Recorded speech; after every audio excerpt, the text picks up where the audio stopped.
अच्छा सर, यासर अभी जो उनसे ना फील्ड काफ़ी इवॉल्व हो रही है और उसमें एआई आर्टिफिशियल इंटेलिजेंस का काफ़ी अमल दखल है।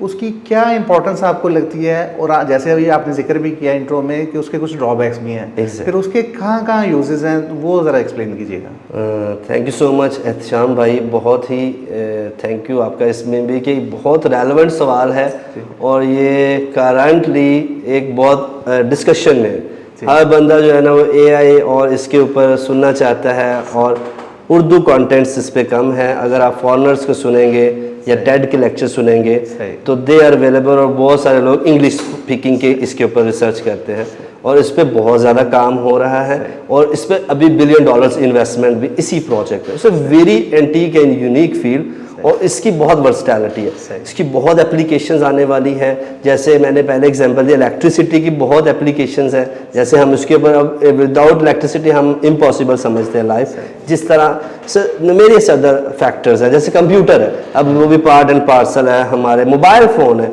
तो ये अब हम बिल्कुल ऐसे। इसी तरह एआई भी एक ऐसा टाइम आने वाला है कि हम इस पर बहुत ज़्यादा डिपेंडेंट होंगे और ये बहुत अहम रोल प्ले करेगा। तो मैं इसके ऊपर थोड़ा सा आपको बहुत अच्छा बता सकता हूँ क्योंकि मैं इसके ऊपर रिसेंटली अटैच्ड हूँ। यूएस बेस्ड मेरी एक ऑर्गेनाइजेशन इंटरनेट सोसाइटी, उसके ऊपर मैं पेड लेक्चर डिलीवर करता हूँ अराउंड द ग्लोब।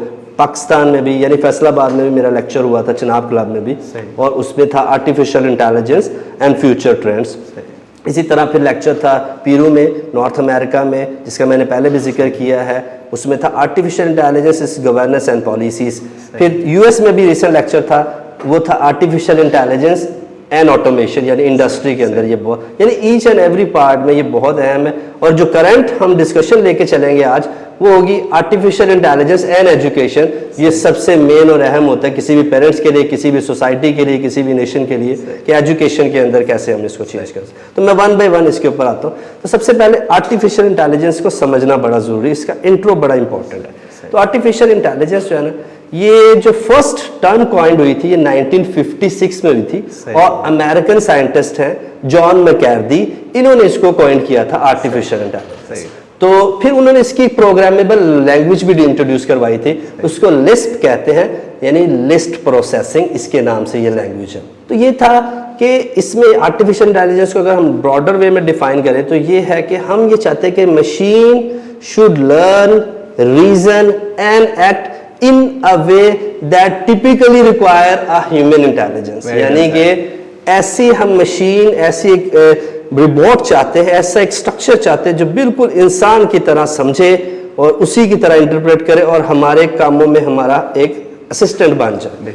तो ये आर्टिफिशियल इंटेलिजेंस सच ए रेवोल्यूशनरी फील्ड। तो इसके अंदर जो ब्रदर सबसे पहले इसकी जो कुछ मेन चीज़ें, सबसे पहले आर्टिफिशियल इंटेलिजेंस काम कैसे करता है। सबसे पहले इसमें रीजनिंग आता है, यानी आर्टिफिशियल इंटेलिजेंस रीजन करता है। जब आप उससे कोई सवाल करते हैं तो उसके पास स्टोरेज है, डाटा है, तो वो उस डाटा की बेस पे आपको आपके लेवल पे जाके समझाता है। ये वर्सटैलिटी है, यानी कि एक टीचर है ना, वो स्टूडेंट को समझाने की कोशिश करता है, कई दफा नहीं समझता। तो जो एआई है वो आपके पोस्चर से, आपके जेस्चर से, आपके वोकल से आपके सवाल को एड्रेस करके आपको उसका जवाब देता है। तो उसकी बेसिक रीजन है कि उसके बाद डाटा बहुत ज्यादा है रीजनिंग का, यानी कि एक बहुत ही जबरदस्त, मैं आपको एक सुनाता हूँ इसमें बात कि ना दुनिया में ना गेम्स खिलाई, चेस प्लेयर को, एक बहुत ही मशहूर चेस प्लेयर था, उसको ना मुख्तलिफ दुनिया के प्लेयर से खिलाया गया, वो हमेशा हर से जीतता था, ज्यादातर जीतता था। उसको बड़ा इसमें था कि कोई मुझे हरा नहीं सकता,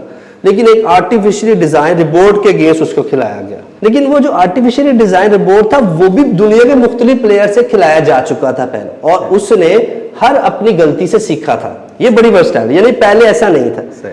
तो अब जब वो प्लेयर सामने दोनों बैठे ना, तो 4 गेम की वो एक पूरा का सेशन था, उसमें से 3 वो रोबोट जीत गया और जारी बात है वो डिफीट मान के वो उसको जाना पड़ा।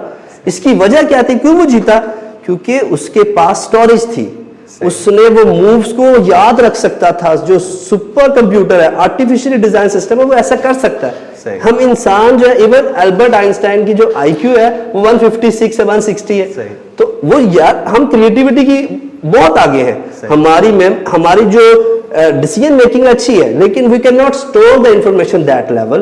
तो उसने उसको डिफीट दिया। इसे चाइना में भी एक मशहूर गेम खेली गई, उसमें भी ऐसे हुआ कि वो दुनिया में मशहूर प्लेयर था, उसको भी रिबोट ने इसी तरह शिकस्त दी, क्योंकि स्टोरेज और डाटा की ये वॉर है, और वो नेशन, वो स्टेट फ्लरिश करेगी दुनिया में जिसके पास डाटा होगा। तो ये बहुत रेवोल्यूशनरी फील्ड है। इसके बाद इसके नेक्स्ट सेक्शन है कि रीजनिंग के बाद आता है कि ये आपको इंटरप्रेट यानी लर्निंग, ये अपने पास से लर्न करता है, जैसे मैंने अभी बता दिया।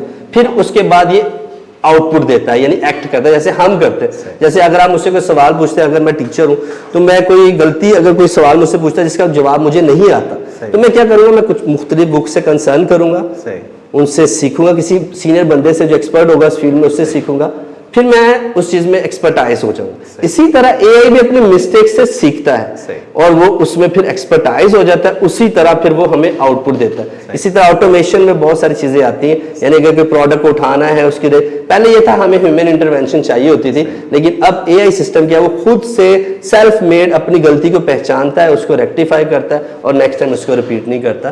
तो ये आर्टिफिशियल इंटेलिजेंस का जो बेसिक कॉन्सेप्ट है ये इस तरह काम करता है। इसके पीछे बिहाइंड मशीन लर्निंग है, इसकी डिफरेंट न्यूरोलॉजिकल ट्रांसम्यूटेशन चलती है, यानी इसमें नेचुरल लैंग्वेज प्रोसेसिंग है, जैसे हम बोल रहे हैं तो इसको अंडरस्टैंड करें। जैसे अगर आप यूट्यूब से सर्च करें ना, तो यूट्यूब पहले आपको इंटरप्रेट कराता है कि आपने ये कहा है, तो ये आर्टिफिशियल इंटेलिजेंस के थ्रू। आर्टिफिशियल इंटेलिजेंस सिर्फ रोबोट ही नहीं है, आप कोई प्रोडक्ट सर्च करते हैं तो उसके बारे में आपको इन्फॉर्मेशन आनी शुरू हो जाती है, ये भी आर्टिफिशियल इंटेलिजेंस के थ्रू है।